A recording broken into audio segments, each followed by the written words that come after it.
Good evening, my dear friends. What's up, y'all? We are in the S-Class fantastic vehicle 2023 W223 AMG. Ooh, boy.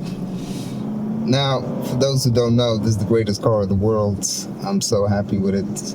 I've had it for 3 years now. Super happy to actually own an S-Class. I feel super privileged. I thank God for my blessings. So I'm just cruising down the streets in Belgium. So I got another update for you. This morning, Ukraine was hit with a whole bunch of missiles and drones. The Russian revenge moments have started. What does that mean? That essentially means the Russians are going to be, I believe, stepping up their attacks on Ukraine. On the other hand, Ukraine managed to inflict some damage on a refinery in Russia. So things continue to escalate. The Russians have used a huge number of ballistic missiles. The Russians have used a huge number of Kh-101 subsonic cruise missiles. There have been reports of Banderol cruise missiles as well. There have been reports of zircons and ballistic Iskanders. And as usual, the Ukrainians have been lying about their interception rates. They were claiming that they shot down a lot of Kh-101s, but AMK mapping quite clearly proved with video evidence showing many Kh-101s actually hitting their targets, whatever they were supposed to hit. So the Ukrainians continue to deny reality. They continue to lie about their capacities to intercept. They have always done so. They continue to do so. They continue to lie to themselves. And this became apparent as well in Syrskyi's latest interview as well. He expects some sort of mission from the Russian side to come back into Kiev. He talks about dire manpower shortages. This is unavoidable, folks. That's the reality. There's reality coming to roost in Ukraine. The problems will become apparent. The Russians are clearly advancing across the entire front line.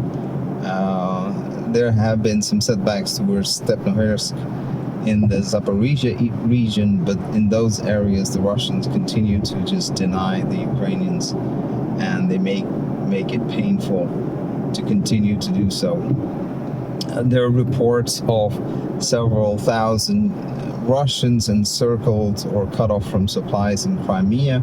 I tend to look at these reports, certainly from Ukraine, and with a whole bunch of salt. Either way, too much salt is not good for you, folks. Over the years, I reduced my salt intake. Helps to reduce, excess water retention and things like this. It's good for your health. So take everything that you see from Ukraine with a pinch of salt. Do the same for Russia. You can be critical as you want. This is an open information space. I encourage the viewers to always be critical. But on the whole set, the Ukrainians, the lies that they have been telling themselves for years at this point are really affecting their combat ability. At this point, they need to make a harsh decision. They can continue to escalate in this way, but I believe that the Russians will only further be determined to continue to target Ukraine in a systematic way. One example is over the last couple of days, the Russians have destroyed over 50 gas stations, including 50 gas stations yesterday in the Sumy region, in the Chernigov areas, in a lot of different areas.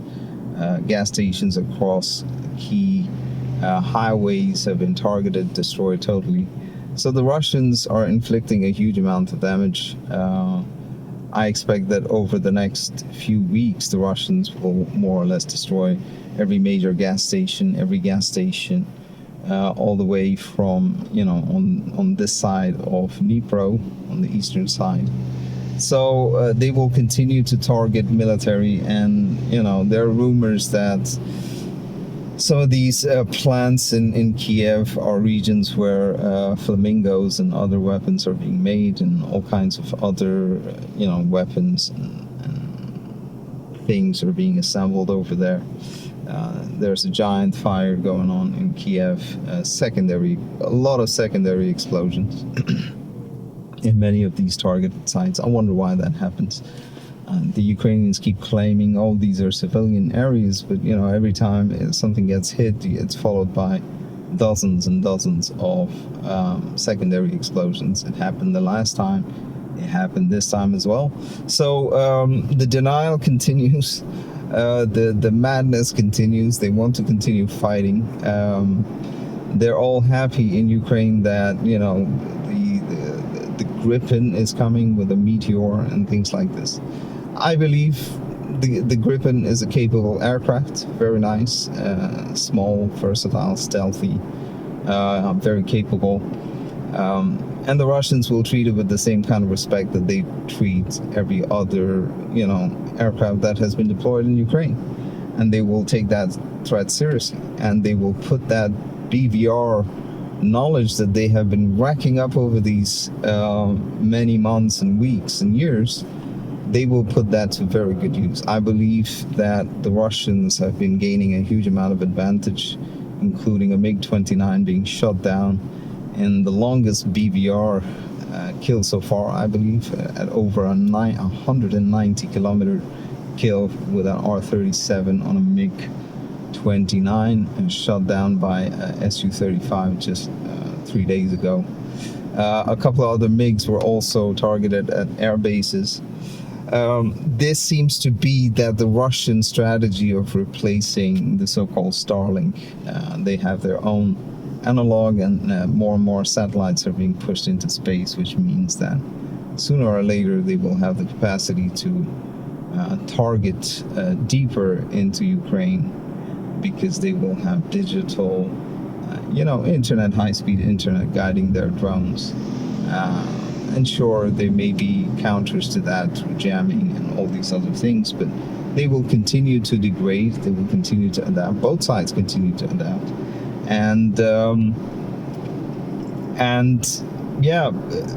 This is going to inflict some issues with the Russian economy, there's no question about it. But the Russians will therefore have to redouble their efforts, unfortunately, in Ukraine. And that would only mean that they need to find a solution as soon as possible, because if Ukraine continues down this path, it will get even bloodier over the weeks, over the months, especially these summer months, as things are in a hot phase over there. What does that entail? That also entails that Russia is going to be stepping up its glide bomb attacks. As per latest mappings, including from Clement, who was quite, into this on Twitter, he seems to have mapped over 8,000 airstrikes in the month of June, which is the highest number of glide bombs used thus far. As I said in my previous video, they are absolutely going to be doubling that very quickly. I said it a couple of days ago. In the next few months, you could be getting to a point where you have 15,000 airstrikes a month, which would completely decimate Ukraine and its trench lines, its its fortifications, men and material that are in those areas, deployment points. They have continued to do this over the last 3 years, and it's now getting to a point where they're going to be stepping up these attacks. And so, what can Ukraine do? What can Ukraine do? I believe Ukraine has reached a point where they will not be able to sustain these kind of losses. They will have to make a deal. They will have to understand that continuing to fight this war will only have catastrophic consequences to their demographics. It will only make it that much more difficult for Ukrainians who live in the European Union, almost 8-9 million of them, to go back to Ukraine, because the Russians started with a massive attack in Kiev. There could be additional attacks into other parts of Ukraine where they could start to destroy key bridges and other points. This does not mean Ukraine cannot fight back. Ukraine potentially is going to start using its own local ballistic missiles, but thus far, as with the case of Flamingos, they have shown some effectiveness. Yes, a couple of targets have been hit. Several, 3 or 4 major targets have been hit with the Flamingo. But over the months, the numbers have been quite limited, because I believe the Russians continue to find these workshops where they're built and continue to destroy them, especially if they're assembled in Ukraine or storage areas. And so the limited use doesn't really affect Russia so much. Russia has proven that they can continue to fire dozens of Iskanders, and the Iskander hasn't really stopped, even though they have hit the factory where they make Iskanders. But I think people have forgotten that there are dozens of such factories all across Russia, including the far east of Russia, where it's virtually very difficult for Ukraine to target those areas. The Russians, due to their geography, it makes it very difficult for them to defend every square inch, but due to their geography also allows them to have this extensive network of bases and depots and ammo depots and factories all across the place. And it's like finding a needle in the haystack. Even with a satellite, even with AI, the Russians are still able to continue such production rates for cruise missiles, ammo, artillery, FPV drones. There's not really been any shortage of any kind. We've seen that even when Torpeds and other major ammo depots were targeted, the Iskander continues to be deployed several times a week.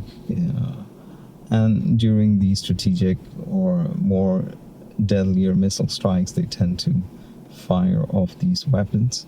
And I believe that whatever production rates Ukraine claims for these missiles in terms of Russian production, in reality it's usually much higher, because the Russians have been heavily militarized, and due to their industrial capacity and deeper pockets, they have been able to mass produce, lower their costs, and they have stuck to a recipe that is far more tangible on the long run. What does that mean? Logistics wins wars. Commonality in technology wins wars.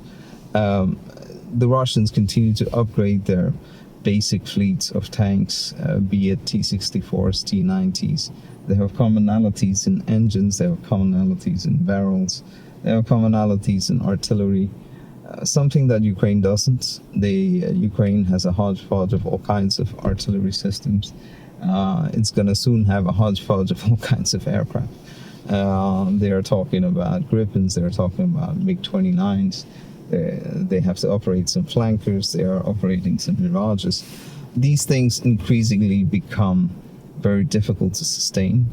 In the meanwhile, Russians are honing on their tactics with the flanker, with the Su-57, which is probably taking part in all kinds of missions in the meantime, as its production is reaching higher and higher speeds.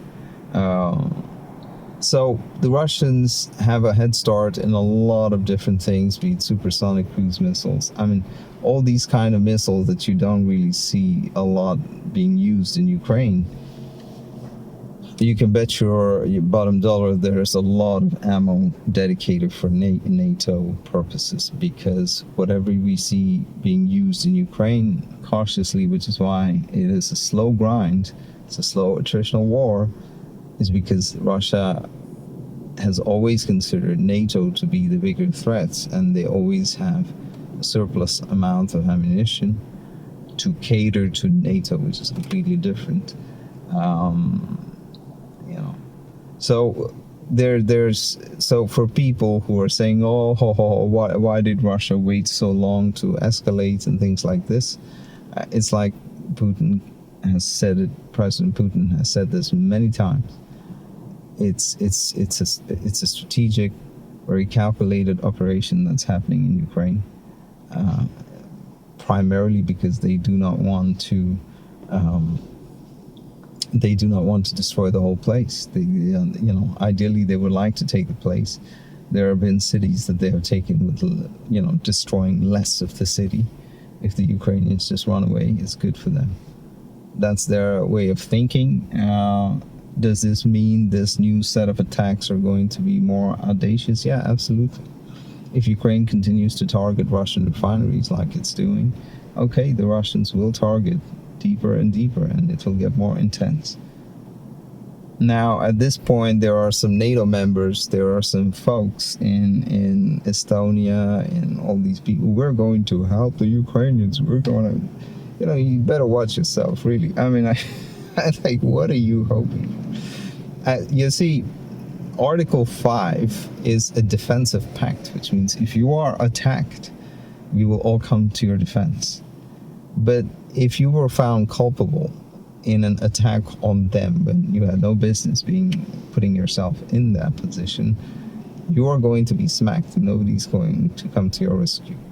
There is some leaked intel about Estonian defense minister or one of these people talking about how they're going to support Ukraine in its operations against St. Petersburg and things like this. Be very careful what you're doing in Estonia, in Lithuania, in all these different places.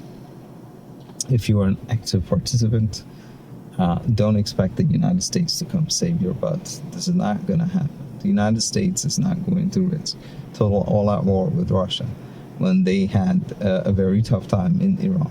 Okay. Yeah, let's be real.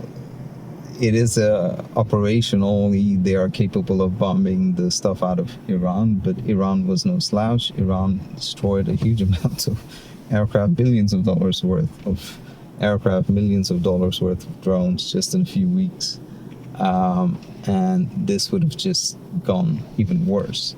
And Russia is no slouch. For those who keep thinking, oh, we will have devastating strikes into Russia. There are some retarded people in Europe who keep thinking, Admiral Bauer, somebody, useless person, keeps talking about how we will, attack, have deep strikes into Russia. Well, you can try. I can say you can try, but in the end, you will have a terrible smackdown, especially if people like Admiral Bauer, some Dutch guy. I'm sorry. I mean, the Dutch have like 4 ships or something. Like, what are you talking about? So let's be real, folks. We are not ready. We shouldn't be fighting with Russia for this. We need to have a peaceful settlement. Why are we importing huge amounts of oil, natural gas, and all this from expensive to the United States while we could get it from Russia? We are shooting ourselves in the foot this whole time. And now we are heavily reliant in Europe with U.S. oil. Yeah, you want to be a strategic power. If you want to be a Europe that is taken seriously, just be cool, just be calm. Try to make an alliance with both sides and de-escalate. Economics tells you that if you're super broke, like you are in the UK, let's be real, you're broke, okay? You're broke in the UK. You're broke in France. You are about to hit 120% of GDP in debt. So, like, what are you talking about? Okay, I know business. Okay, I know mathematics. I know that I specialized in finance and masters in business. I know exactly that when you have a plus and a minus, it's a double-sided ledger, folks. Okay, you got $1 million in cash, but you got $1.2 million in debt. You're in debt. You're in -0. Okay. You can print a lot of money, you can do a lot of stuff, but like in the end, broke people cannot win wars. Let me tell you that. Okay, Russia ain't broke. You know what I mean? Russia got 20% of GDP in debt, national debt. Okay, they're not burning through billions and billions of euros in just monthly interest. Okay, that is the reality about Okay. Broke people cannot win wars. Okay.